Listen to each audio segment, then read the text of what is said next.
Bien, buenas tardes. Buenas tardes a todos. Estamos en una nueva videoconferencia. Hoy es jueves 25 de marzo. Vamos a comenzar con el tema de fotosíntesis. Voy a tratar de resumirlo para reforzar lo que ustedes han leído en la lectura de estudio. Entonces, solo déjenme, me corroboran si están observando pantalla o no.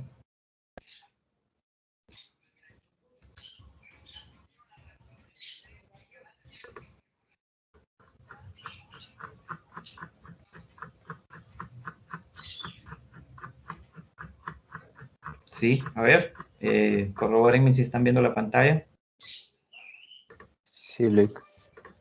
Sí, Luis. Perfecto. Entonces, miren, voy a tratar de resumir el tema de fotosíntesis con lo que ustedes ya tienen en el aula.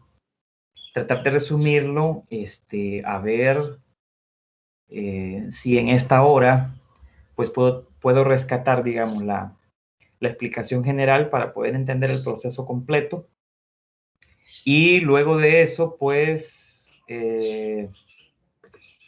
indicarles algunas cosas que ustedes necesitan revisar por sí solos una vez terminada la videoconferencia. Entonces, miren, en el capítulo 25 del libro de Biología de Solomon, en el libro digital sería capítulo 25.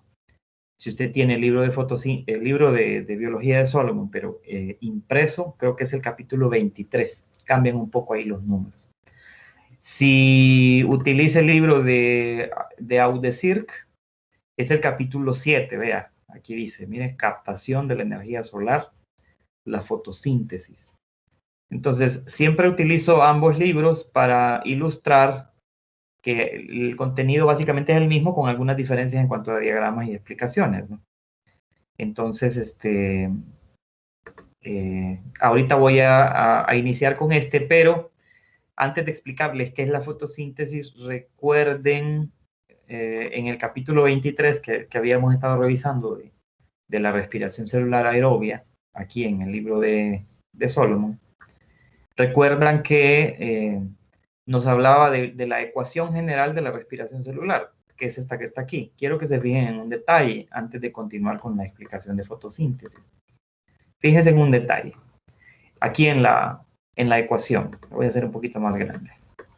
Aquí está la ecuación general de la respiración celular. Recuerde que habíamos dicho que la respiración celular aerobia es un proceso catabólico, ¿verdad? Es catabolismo porque es digestión. Es transformar unas moléculas grandes en moléculas más pequeñas y extraer en el proceso energía. Entonces, la respiración celular comienza con, digamos, dos reactivos que son importantes en esta ecuación, y esos dos reactivos son la glucosa y el oxígeno molecular. El oxígeno molecular que respiramos del aire, ¿verdad? Y la glucosa que obtenemos a través del catabolismo o del rompimiento químico de la digestión de la comida que nos comemos, la comida que ingerimos. Entonces, cuando estos dos, observe que esto es una ecuación química, cuando estos dos reaccionan, se obtiene por, claro, una serie de procesos de óxido-reducción, usted ya sabe, procesos enzimáticos, se obtiene, por un lado, dióxido de carbono. Recordemos que se producían varias moléculas de dióxido de carbono en la respiración celular aerobia, el cual es eliminado del cuerpo porque uno lo exhala y también una parte por la piel se va hacia el aire nuevamente, desde el cuerpo hasta el aire, y se produce también, vea, agua. Recuerde que se producía agua, moléculas de agua como productos de la respiración celular aerobia, y se liberaba energía. Y esa energía que se liberaba de la oxidación de glucosa o de grasa o de proteína, esa energía era capturada por los nucleótidos llamados ADP, que se convertían en ATP, y esa energía guardada en el ATP se usaba en las células para todas las actividades celulares. Pero aquí lo que quiero que se fijen así de manera rápida es que en este proceso catabólico, que es la respiración celular, en presencia de oxígeno, los dos principales reactivos son el azúcar, la glucosa y el oxígeno. Y los productos, dióxido de carbono, agua y energía metabolizable, energía libre. Ahora, si nos vamos a la fotosíntesis, aquí estamos en el capítulo 23, si nos vamos a la fotosíntesis, este proceso llamado fotosíntesis es la captura, como dice ahí, de energía luminosa, de energía de la luz que viene del sol. Es capturar esa energía lumínica y transformarla químicamente, enzimáticamente, por una serie de reacciones de óxido-reducción también, pero ya no exergónicas, sino endergónicas, capturar energía para producir una molécula o para producir o sintetizar moléculas orgánicas, en este caso carbohidratos. O sea, mire que la fotosíntesis ya no es un proceso catabólico, es un proceso anabólico, porque anabolismo era tomar moléculas pequeñas, capturar energía y producir moléculas más grandes. Entonces, esto es fotosíntesis, es capturar energía de la luz para fabricar moléculas orgánicas.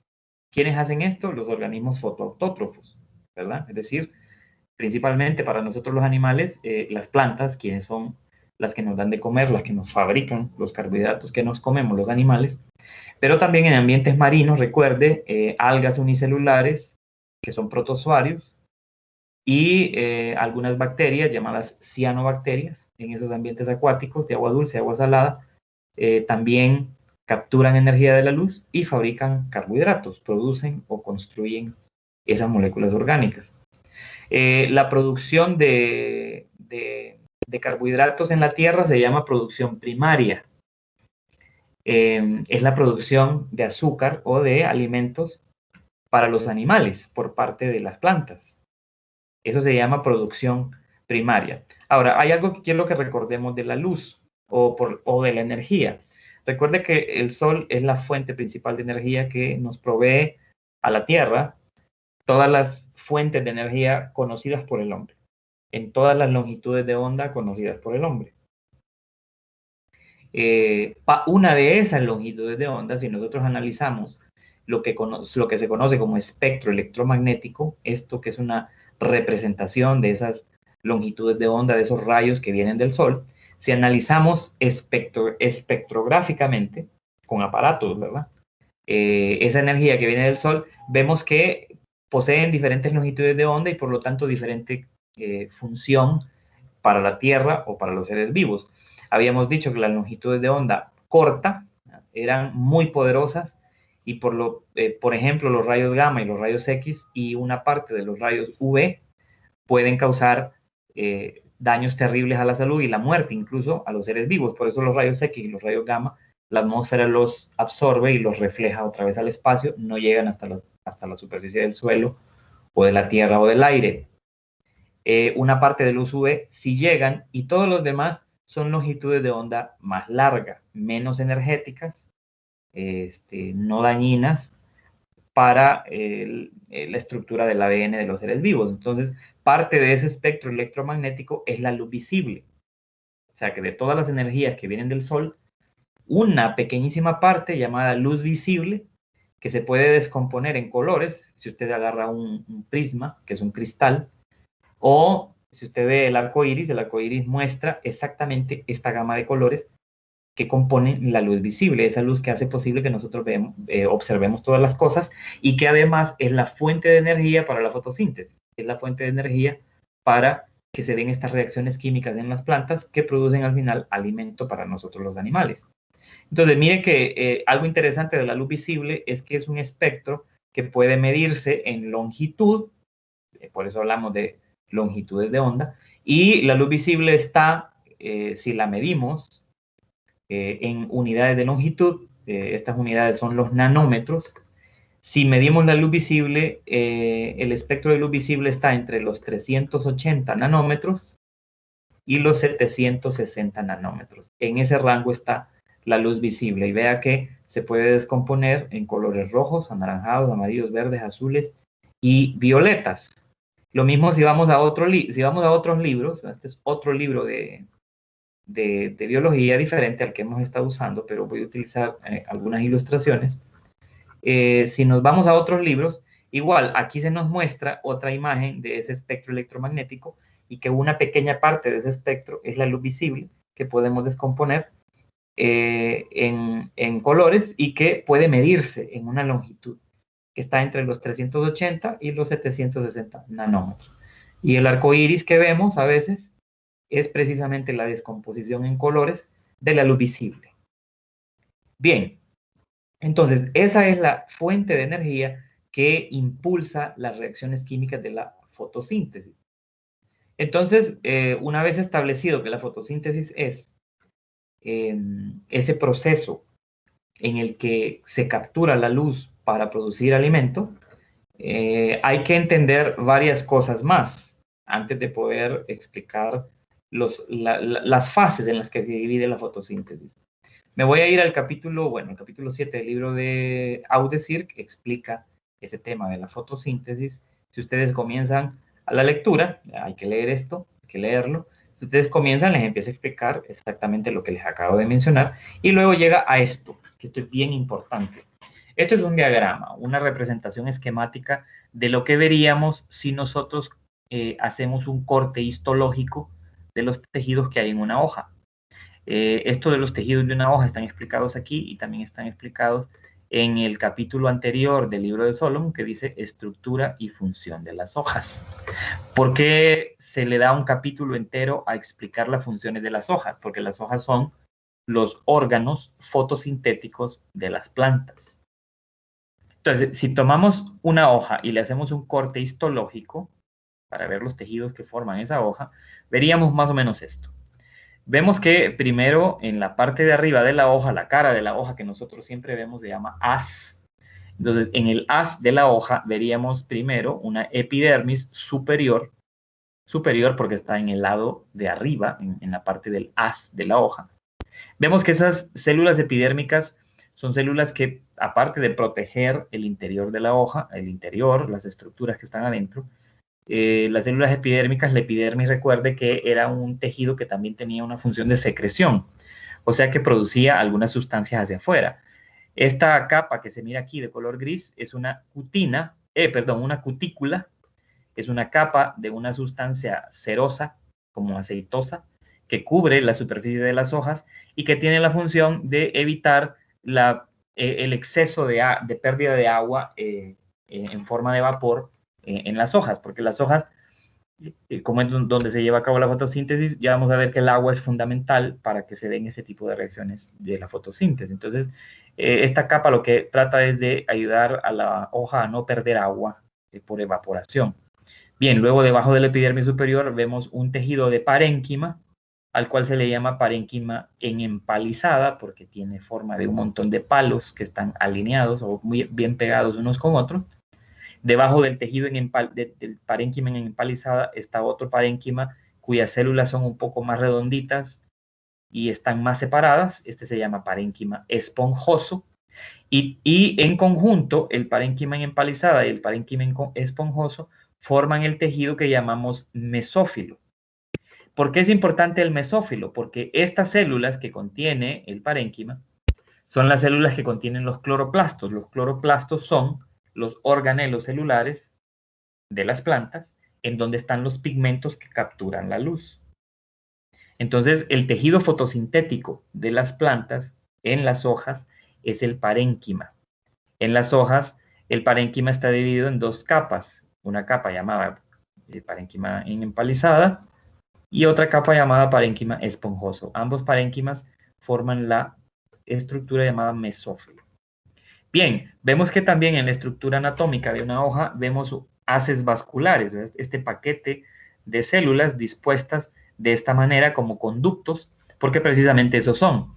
Entonces, en el paquete vascular o en el haz vascular, lo que vamos a encontrar es que hay células de xilema que traen el agua desde las raíces hasta la hoja, y vamos a ver que hay células de floema que llevan ya el azúcar formada desde las hojas hasta el tallo, hasta las raíces. Vemos después que hay una epidermis inferior, o sea, la capa protectora de células que están en el en vez de la hoja, la parte de abajo de la hoja que no vemos, o la superficie de abajo de la hoja que no vemos, se llama en vez. Y en esa epidermis inferior ve usted que hay unas células epidérmicas diferentes, estas dos que se ven aquí, que en medio de ellas se forma el estoma, que es ese poro por donde entra el dióxido de carbono y sale el oxígeno. Y también puede entrar y salir agua en forma de vapor, el estoma. Esas células que forman entre ellas ese poro se llaman células oclusivas o células acompañantes. Ese es el nombre que tienen esas dos células epidérmicas del epidermis inferior que forman entre ellas el estoma. El estoma se puede abrir y cerrar dependiendo de la temperatura, dependiendo de la presión atmosférica, dependiendo de las concentraciones de CO2 que hay en el aire. Varios factores, como dice la lectura, ustedes al leer el capítulo, al leer la información sobre este capítulo sobre la fotosíntesis, se van a dar cuenta de cuáles son los factores que hacen que el estoma se abra y se cierre. Ahora, importantísimo es que si hacemos una aproximación, digamos, al cloroplasto que está dentro de la célula del parénquima, aquí vemos una célula de la hoja, y entonces ustedes aquí pueden ver las paredes celulares de esa célula, miren las paredes celulares. Entonces, dentro de esta célula, lo que usted puede ver en verde serían los cloroplastos, ese organelo celular de la planta donde se lleva a cabo la fotosíntesis, porque es ahí donde están los pigmentos que capturan la luz. Entonces, aquí hay una ampliación, si ustedes se fijan, esto es un diagrama, un dibujo, de lo que sería observar un cloroplasto. Un cloroplasto es un organelo membranoso, está formado por dos membranas, una membrana externa y una membrana interna. Observe que dentro de ese cloroplasto hay un montón de estructuras que parecen unas monedas. Esas estructuras, cada una de ellas se llama tilacoides, y observe que hay unas estructuras alrededor de los tilacoides que hacen como de autopistas que comunican los tilacoides, a todos los tilacoides. Todos los tilacoides están comunicados. Otra imagen de cómo se verían los tilacoides, podemos verla un poquito más abajo aquí en este otro libro, así. Miren, este sería el cloroplasto, aquí estarían los tilacoides, ahí hay una membrana externa, una membrana interna, y vea que estos son los tilacoides y observe que están conectados. Hay unas estructuras aquí como canales que hacen que los tilacoides estén conectados. Bien, ¿por qué eso es relevante? Ahorita lo vemos. Entonces miren, eso se llaman los tilacoides. ¿Por qué son relevantes los tilacoides? Los tilacoides son las estructuras dentro del cloroplasto en donde están los pigmentos que capturan la luz. Y es específicamente en las membranas de los tilacoides, también tienen dos membranas los tilacoides, una interna y una externa. Entre esas membranas es donde están esos pigmentos de los que ahorita vamos a hablar. La parte líquida dentro del cloroplasto, o sea, como el equivalente al citoplasma de una célula, la parte líquida se llama estroma. Bien, ahora, ¿cuáles son esos pigmentos famosos o qué son esos pigmentos famosos en el tilacoide? Bueno, antes de eso, quiero que si se fijan en este capítulo, si ustedes van más abajo, empieza a explicar, estos son estomas, estas son las células oclusivas o las células acompañantes, que entre ellas se forma el estoma, este poro. Vea que el estoma puede abrirse o puede cerrarse. El que se abra o se cierre depende de ciertas condiciones ambientales. Y eso está explicado aquí. Entre ellas, algunas de las cosas que le acabo de mencionar es el cambio de temperatura, el calor, ¿verdad? La presión atmosférica, las concentraciones de CO2, entre otras, la humedad, entre otras características o entre otros factores. Bien, entonces, ¿qué son esos pigmentos? Si nos vamos a este capítulo, los pigmentos son compuestos químicos. Si me voy al capítulo 25, más abajo, aquí del libro de Solomon, los pigmentos son compuestos químicos. Aquí tiene usted en esta imagen la estructura química de la clorofila. Ya hemos escuchado mucho de la clorofila como un pigmento vegetal que le da a las plantas el color verde, y es así. Y esta es la estructura molecular de esa clorofila. Esta estructura molecular, porque es una molécula, química, orgánica, es una molécula orgánica. Esta molécula orgánica tiene la peculiaridad que la estructura química que tiene es muy parecida al pigmento, a la sustancia, a la molécula, que le da color a nuestra sangre también. En nuestro caso es la hemoglobina, ¿verdad? En la hemoglobina hay una composición química que hace que la sangre nuestra sea de color rojo. En la clorofila, el que se vea la clorofila de color verde en solución, ¿verdad? Mezclada con agua, es que esta composición química, en vez de tener hierro, así como lo tiene la hemoglobina en nuestra sangre, el hierro, en parte, junto con el nitrógeno y otras estructuras de carbono, hacen que nuestra sangre se vea roja. En el caso de la clorofila A, clorofila B, clorofila C, porque no solamente hay un tipo de clorofila, hay varias, principalmente esas que les menciono, A, B y C. Dentro de estas, la A es la clorofila más importante. La clorofila A tiene, en medio de esta estructura de anillos orgánicos, tiene magnesio. Y eso es lo que hace que se vea de color verde. O sea, que recuerde que en realidad en la vida todo es, la materia es química, pues la materia son compuestos químicos que le dan propiedades físicas a las cosas o a los organismos. Entonces, esos son los pigmentos, son compuestos químicos que reflejan un color. Y si yo me voy acá, hay una lista en este libro, en este otro libro, hay una lista de algunos de esos pigmentos importantes que están incluidos en las plantas y en otros organismos fotoautótrofos que exhiben esos colores. ¿Ya? Por ejemplo, la clorofila A, que es muy importante y que exhibe un color verde cuando refleja la luz. Está en plantas, está en algas unicelulares y está también en cianobacterias. Otras clorofilas, clorofila B, clorofila C, también dan un color verde y también están en todos esos organismos fotoautótrofos. Ahora, fíjese que también en algunos organismos vivos hay otros pigmentos como las ficobilinas, que no están presentes en las plantas, pero que dan colores de tonalidades diferentes, azul, rojo, morado, anaranjado, y en plantas existe también pigmentos que dan ese tipo de colores, que son los carotenoides.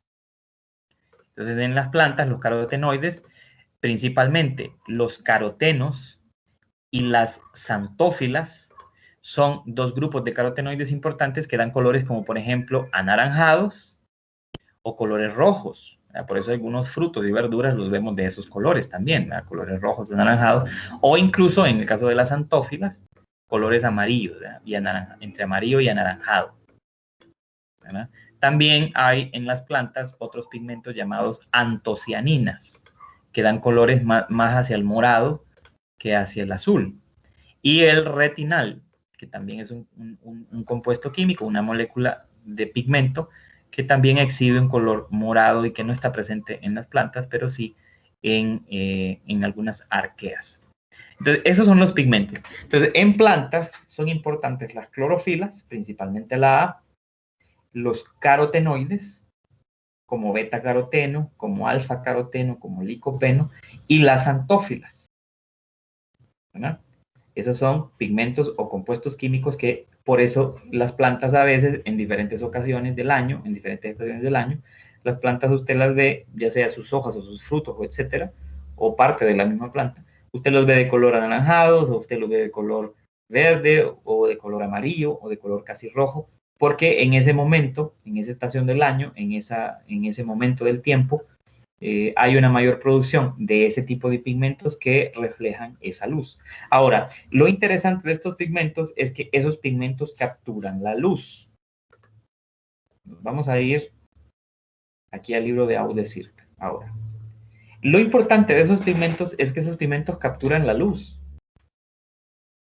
Usted dirá, ¿cómo es eso de capturar la luz? O sea, ¿qué quiero decir con eso, de capturar la luz? Literalmente lo que le estoy diciendo es capturar la luz. La luz se puede descomponer en partículas. ¿Ya? Y esas partículas también reciben un nombre y se pueden medir. Las partículas de luz se llaman fotones. En realidad, la luz es energía. Entonces los fotones no son otra cosa más que electrones. Recuerde que los electrones son esas pequeñas subpartículas atómicas que contienen una alta energía y que se desplazan en el ambiente. Entonces, la luz, esos electrones, esos fotones que contiene la luz visible, atraviesan, vienen desde el Sol, atraviesan la epidermis de las hojas, atraviesan el parénquima, llegan a los cloroplastos y en los cloroplastos llegan hasta los tilacoides. Y en los tilacoides es donde están esos pigmentos. Entonces aquí, estas pelotitas de color verde y naranja y verde oscuro simbolizan los tilacoides. Simbolizan los pigmentos que hay en los tilacoides, en la membrana de los tilacoides. Y esta flecha amarilla representa la luz, esos fotones o esos electrones que llegan con la luz. Entonces, lo que hacen esos pigmentos es que capturan los electrones de la luz y se los pasan uno a otro. Se los pasan uno a otro. ¿Ya? Entonces, los electrones brincan de un pigmento a otro, brinca de una clorofila B o C a un caroteno, a un licopeno, a una xantófila, y luego, por último, llegan a una clorofila A. La clorofila A, aquella que tenía esta estructura química, ¿no? Esta es clorofila A. Entonces, la clorofila A tiene un átomo de magnesio en el centro. Cuando ese átomo de magnesio recibe esos electrones que vienen desde los otros pigmentos, lo que ocurre es que ahora esa clorofila A le pasa esos electrones a unas proteínas que forman una cadena y forman una cadena de transporte parecida a la cadena de transporte que vimos en respiración celular. Y esa cadena de transporte, pues, pasa sus electrones de una proteína a otra, y luego viene otro complejo de pigmentos, otro grupo de pigmentos en la membrana de los tilacoides que hacen lo mismo, vuelven a recibir los electrones, ya sea directamente de la luz que viene de fuera o ya sea electrones que vienen brincando de esa cadena de transporte de electrones, se la pasan de uno a otro hasta que llega a la clorofila A y la clorofila A vuelve a hacer lo mismo. Pasa sobre esos electrones ahora a unas proteínas de transporte. Cuando esos electrones pasan de una proteína a otra en esa cadena de transporte, ocurren cosas. O se forma ATP o se forma NADPH. NADPH es un transportador de energía, es un portador de energía así muy parecido al NADH que habíamos visto en respiración celular. Es un transportador de energía. O también se forma ATP. Entonces, recuerdan que en respiración celular, interesante es que cuando los electrones son transferidos en una cadena de proteínas, parte de esa energía de esos electrones se utiliza para formar ATP o para formar algo más, o para producir algo más. Entonces, en esta cadena de reacciones se forman moléculas de ATP y se forman moléculas de NADPH. Entonces, aquí hay dos cosas que hay que entender muy bien. Si ustedes se fijan en esa membrana de los tilacoides, hay dos agrupaciones principales de pigmentos. Una agrupación se toma el nombre de fotosistema 2 y otra agrupación toma el nombre de fotosistema 1. Entonces, ¿qué es un fotosistema? Usted podría preguntarse, ¿qué es eso de un fotosistema? Un fotosistema es un conjunto de pigmentos que capturan la luz. Entre esos pigmentos hay clorofila A. La clorofila A, digamos que es el pigmento más importante en cada fotosistema porque es quien pasa los electrones a la cadena de transporte de electrones. Los otros pigmentos diferentes a la clorofila A, clorofila B, clorofila C, caroteno, licopeno, esos otros solo se pasan los electrones entre ellos. Pero cuando esos electrones llegan a la clorofila A, es la clorofila A la que detona, es como el gatillo que dispara los electrones hacia la cadena de transporte, y una vez en esa cadena de transporte, que son proteínas que se pasan electrones unos a otros, una vez que llega a esa cadena de transporte, se puede formar ATP y se puede formar otro transportador de energía llamado NADPH. Lo que usted tiene que estudiar es un poquito más a fondo el funcionamiento del fotosistema 2 y del fotosistema 1. Eso le queda de tarea a usted. Fotosistema 2 y fotosistema 1. ¿Cómo? Leyendo y viendo los videos. Bien, ahora, acabamos de decir que esos pigmentos capturan luz, y esa es una forma de obtener energía del exterior, la planta, ¿verdad? Una forma de que la planta obtenga energía del exterior. Pero hay otra forma también. Hay otra forma de obtener energía, y es por la hidrólisis del agua. Las moléculas de agua que llegan desde el xilema, desde las raíces, por el xilema hasta la hoja, llegan al tilacoide, y por reacciones químicas, el agua es hidrolizada, o sea que se rompe. En realidad se rompe por acción de la luz. Entonces, a ese proceso de que una molécula de agua se rompa por la luz que llega desde fuera, eso se llama fotólisis. Foto de luz y lisis de destrucción o de rompimiento, rompimiento por la luz. Entonces, el agua puede romperse por efecto de la energía de la luz en el tilacoide y liberar dos cosas. Bueno, tres cosas. Liberar. Mire, aquí dice tres cosas. Libera por un lado átomos de oxígeno, libera por otro lado átomos de hidrógeno o protones de hidrógeno, y libera por otro lado electrones. Si usted es muy acucioso al fijarse en estos diagramas, observará que cuando se da la fotólisis del agua, cuando se rompe el agua por acción de la luz, o sea, se rompe el enlace que une hidrógenos con oxígeno y se liberan esos electrones que forman esos enlaces. Si usted se fija, miren hacia dónde van esos electrones. Los electrones van hacia los fotosistemas, como para integrarse al transporte de electrones y generar ATP o generar NADPH. Esto de rompimiento del agua por acción de la luz se llama fotólisis. Estas son reacciones que están ocurriendo constantemente, continuamente, ininterrumpidamente en las plantas, en presencia de la luz, ¿verdad? Por supuesto, en presencia de la luz, porque estamos hablando de captura de energía de la luz. Entonces, cuando no hay luz de día, la única forma de que este ciclo continúe, cuando no hay esta luz, porque no es de día, porque no hay luz de día, la única forma de que, de que estas reacciones continúen es que haya una fuente diferente de energía aparte de la luz. Bien, si seguimos más adelante, lo que está aquí es lo que acabo de explicar, esto de los fotosistemas, como usted se fija aquí, dice fotosistema 2, fotosistema 1. Mire dónde están ubicados. Este es el cloroplasto, aquí están los tilacoides, aquí está aumentado un tilacoide y aquí está aumentado la membrana de los tilacoides. Entonces, fíjese usted, esos fotosistemas, como usted puede ver, están incrustados en las membranas del tilacoide, entre la membrana externa y la membrana interna.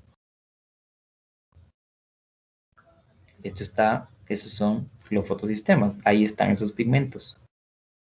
Ahí dentro del tilacoide, en el espacio tilacoidal, que es adentro del tilacoide, en la parte más interna del tilacoide, es donde se da la fotólisis del agua, los electrones se juntan con los que vienen de la luz, se van por unas cadenas de transporte, esas cadenas de transporte, fíjese usted que si usted es acucioso y se fija en las cosas, es detallista, si se fija, cuando se da la fotólisis del agua, se libera hidrógeno y se libera oxígeno. Fíjese que ese oxígeno que se libera va para afuera y vuelve al aire, sale por los estomas y vuelve al aire. Y ese es el oxígeno molecular que usted y yo respiramos, o que todos los organismos aerobios respiramos, o utilizamos para realizar respiración celular. No solamente respiramos con nuestros pulmones, ¿verdad? O con las branquias, en el caso de aquellos animales que tienen branquias, sino que es la molécula que se usa para degradar o para catabolizar lo que comemos. Bien, y si se fija también, entonces hay hidrógenos, ¿verdad? Que salen del agua. Ahora, si se fija, esos hidrógenos se van acumulando en algún momento en el espacio tilacoidal, o sea, dentro del tilacoide, ¿sí? Y esos hidrógenos, mire que en algún momento son bombeados por otra proteína que también está ahí, muy parecido a lo que ocurría en el transporte de electrones y quimiosmosis de respiración celular. Mire que aquí en la membrana del tilacoide también hay una proteína que se llama ATP sintasa, que aprovecha un gradiente de protones para producir ATP. Mire, por ahí afuera del tilacoide hay ADP más fósforo inorgánico, la energía provista por ese gradiente de protones, así como habíamos visto en respiración celular aerobia. El gradiente de protones genera un bombeo de protones que genera energía, que produce energía suficiente para agregarle al ADP fósforo inorgánico y formar moléculas de ATP. El NADPH, ¿cómo se forma? El NADPH se forma porque algunos de esos protones de hidrógeno se unen al NADP debido al transporte de electrones, se unen a ese NADP y producen NADPH. Ahora quiero que se fijen en algo. Me voy a ir más abajo, este es bien importante.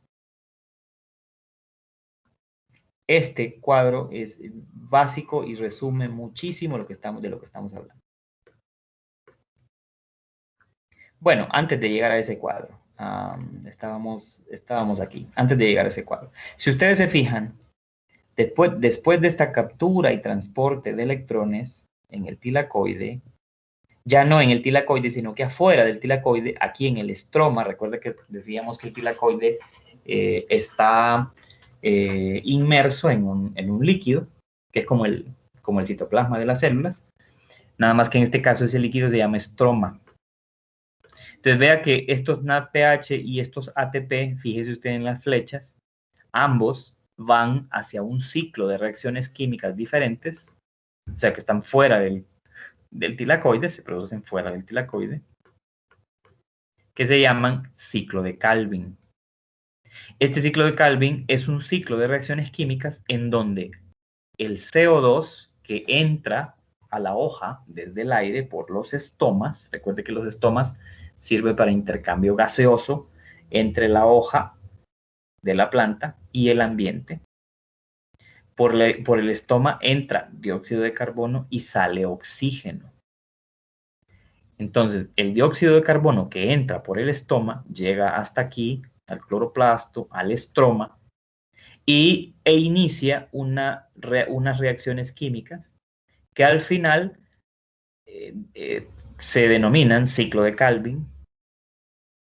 Y al final de ese ciclo de Calvin, lo que pasa es que a ese CO2 que entró desde afuera, desde el aire, a la hoja, lo que pasa es que a ese CO2 se le quita, se le extrae el carbono, y ese carbono es utilizado para producir glucosa. Recuerde que la glucosa o los carbohidratos son compuestos orgánicos cuya base principal es el carbono.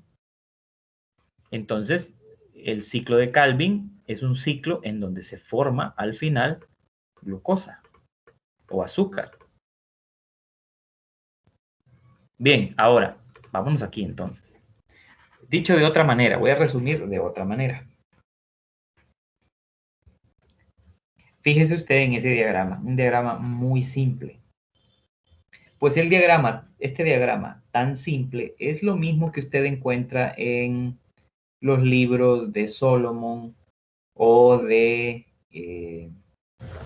este es el mismo, mire, este es en el libro de Solomon, es este mismo diagrama que le estoy mostrando aquí, nada más que aquí está más simple. O en el libro de Audesirc, vamos a ver, bueno, en el libro de Audesirc lo muestra de esta forma. O sea, no lo muestra como en el esquema que acabo de mencionarles atrás. Bueno, lo muestra así. Aquí, miren, este diagrama, en el libro de Audesirc, con este diagrama de este otro libro que yo uso, más el diagrama este que está aquí, del libro de Solomon, es el mismo. Pero se lo voy a explicar con el más sencillo, que es este. ¿Qué es lo que me está diciendo esto? Bueno, aquí lo que me está representando este esquema es lo siguiente. Aquí dice citoplasma. Quiere decir que este cuadrado, o no, este rectángulo con las puntas redondeadas, me está representando una célula vegetal, una célula vegetal. En el citoplasma de la célula vegetal encontramos un cloroplasto. Este organelo que se mira de dos membranas, ¿verdad? Una membrana externa y una membrana interna. Este es el cloroplasto. Este óvalo grandote que se mira aquí es el cloroplasto. ¿Qué es lo que hay dentro del cloroplasto? Por un lado hay tilacoides, este bultito de tilacoides que están aquí unidos, y por otro lado hay un estroma, que es todo lo que está como en gris, la parte líquida del cloroplasto. Ahora fíjese bien lo que muestran las flechas y los nombres, los títulos,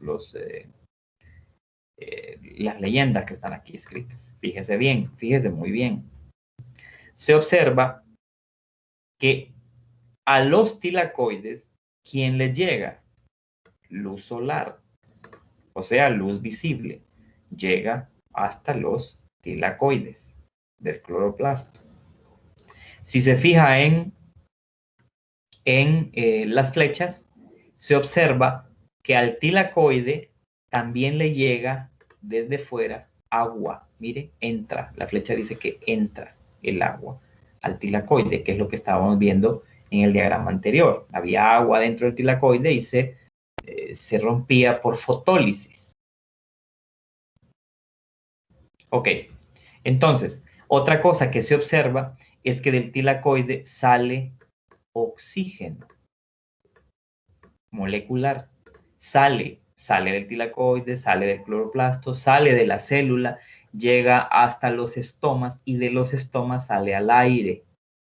Así se alimenta de oxígeno molecular el aire por fotosíntesis, específicamente por fotólisis del agua, porque acabo de mencionar que cuando el agua se rompe por acción de la luz dentro del tilacoide, una reacción que se llama fotólisis del agua, libera los hidrógenos y libera los oxígenos que formaban parte de su molécula, y que los oxígenos, el oxígeno salía fuera del tilacoide y del cloroplasto y de la hoja, salía hacia el ambiente. Eso es lo que está queriendo decir estas flechas.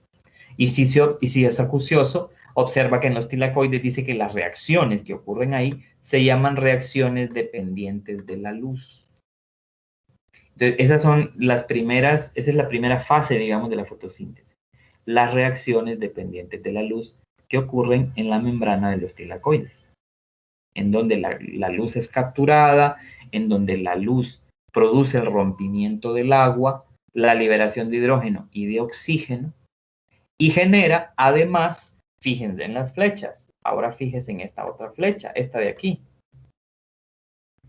Además, en las reacciones dependientes de la luz, se producen moléculas de NADPH y moléculas de ATP que van hacia afuera de los tilacoides, como lo acabo de mostrar en el diagrama anterior.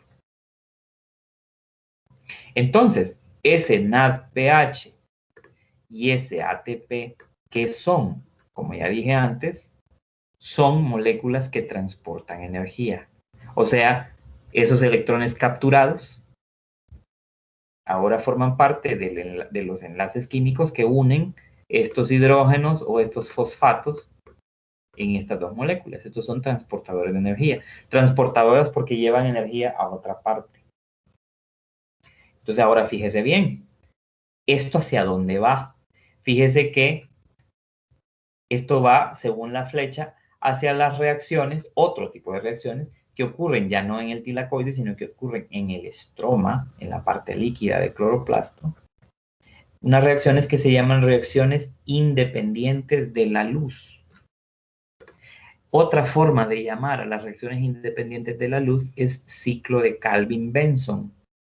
Ciclo de Calvin que acabamos de ver en el diagrama anterior.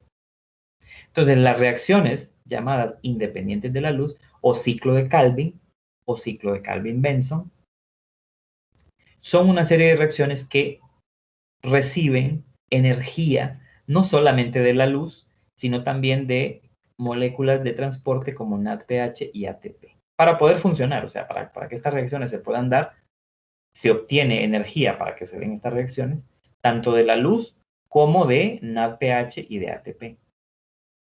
Cuando no hay luz presente, cuando no hay luz de día, estas reacciones independientes de la luz, como su nombre lo indica, son independientes de la luz. O sea, funcionan con luz de día o sin luz de día. ¿Qué pasa cuando no hay luz de día? Bueno, ¿quién aporta la energía para que se sigan dando esas reacciones? Estos dos, el NADPH y el ATP. Recuerda que estos son portadores de energía.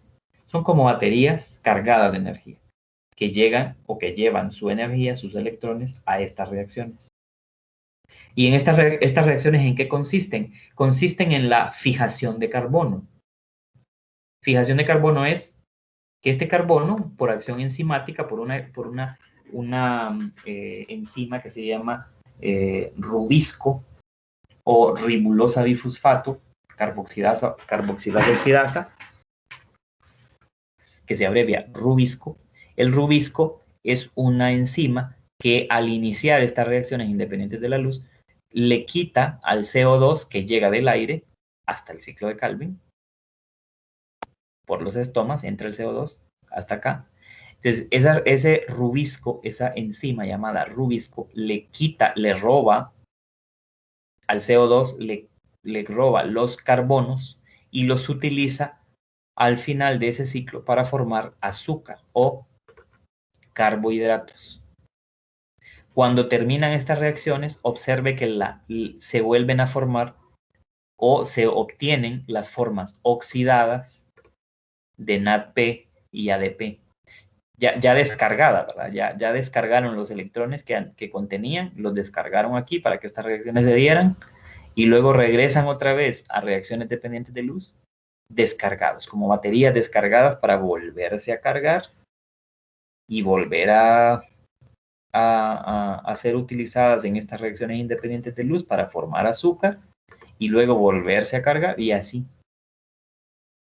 Y eso se llama fotosíntesis. Entonces la fotosíntesis está compuesta de estos dos tipos de reacciones químicas. Ahora, si ustedes fueron acuciosos, si me siguieron el hilo de la plática, se dieron cuenta de una cosa bien interesante. Se dieron cuenta de esto. Que en la fotosíntesis, esto sería la ecuación, una ecuación resumida de la fotosíntesis, o una ecuación general de la fotosíntesis, observa que los reactivos en la fotosíntesis son el CO2 y el agua. Esos son los reactivos. Porque recuerde que el agua entraba a los tilacoides y se descomponía por fotólisis en hidrógenos y en oxígenos. Los oxígenos salían hacia afuera, hacia el aire, y los hidrógenos formaban un gradiente de hidrógeno que proporcionaba la energía suficiente para formar ATP y NADPH. Y el dióxido de carbono entraba desde el aire por los estomas y llegaba al ciclo de Calvin para luego producir, porque estos son los reactivos. Ahora veamos los productos. Los productos son glucosa. Después del ciclo de Calvin se producen azúcares, se producen monosacáridos. El oxígeno también, porque claro, parte de si se le rompe o si se le extrae al CO2 el carbono, ¿qué pasa con los O2? Se liberan hacia afuera de la planta, hacia el aire, y se producen moléculas de agua como subproducto también. No se libera energía, porque aquí lo que se está haciendo más bien es capturando energía. Por eso la fotosíntesis es un proceso anabólico, no catabólico. Es anabólico. Pero todo esto, estos reactivos reaccionan en presencia de una fuente de energía que se llama energía luminosa o energía lumínica, y en presencia de pigmentos sensibles a la luz. Por eso aparecen en la flecha antes de obtener los productos. Por eso se observa la fuente de energía y los intermediarios, que son las moléculas de pigmento que absorben esa luz. Entonces, ¿por qué decía yo que si fueron acuciosos se fijaron en esto que es interesante? ¿Cuáles son los insumos o los sustratos o los reactivos que se necesitan para que se dé la respiración celular aerobia? Los reactivos son la glucosa y el oxígeno. ¿Y cuáles son los productos de la respiración celular aerobia? CO2, agua más energía liberada. Pero mire que aquí, en la fotosíntesis, lo que son productos son los reactivos en la respiración celular. Y en la respiración celular, lo que son los productos son los reactivos en la fotosíntesis. El agua y el CO2. ¿Qué quiere decir esto? Que los dos procesos están conectados. Es decir, las plantas o los organismos fotoautótrofos producen alimentos a partir de la luz visible para que ese alimento que producen sea utilizado como fuente de energía para todos los demás seres vivos. Ahí la relación directa que hay entre estos dos fenómenos, entre estos dos procesos inmensos químicos, ¿verdad? Porque son una cadena de reacciones químicas que dan lugar a estos dos procesos llamados respiración celular aerobia y fotosíntesis. Bien, eso es una explicación, digamos, más o menos resumida de lo que es la fotosíntesis.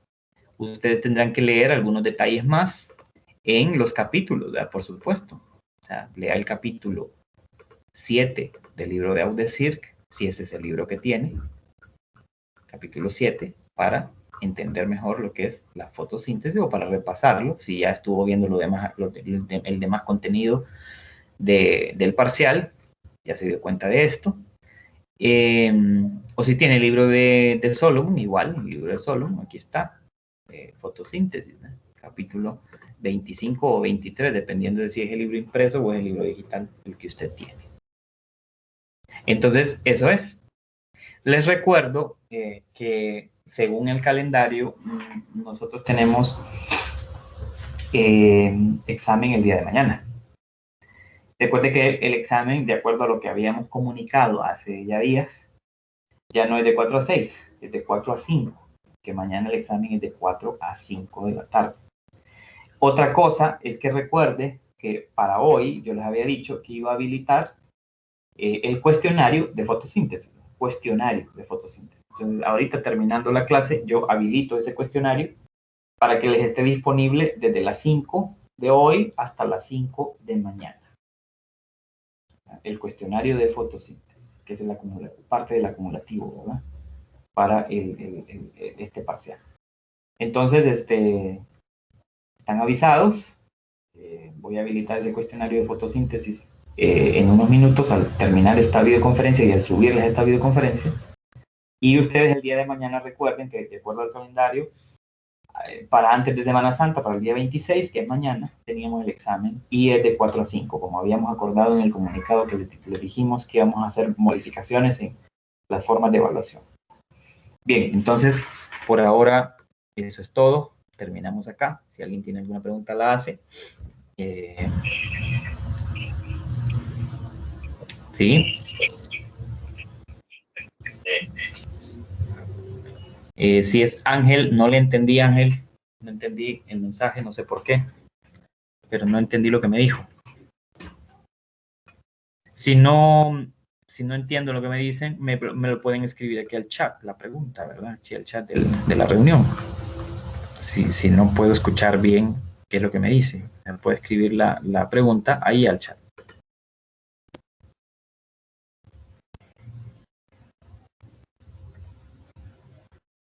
A ver, ¿quién más? Pues esperamos la pregunta de Ángel en el chat.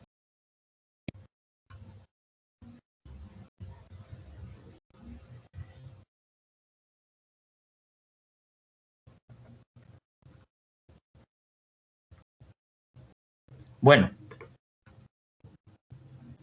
entonces, así quedamos. El día de mañana de 4 a 5 es el examen parcial y ahorita a las 5 se les habilitará el cuestionario de fotosíntesis para que lo puedan contestar, ¿verdad?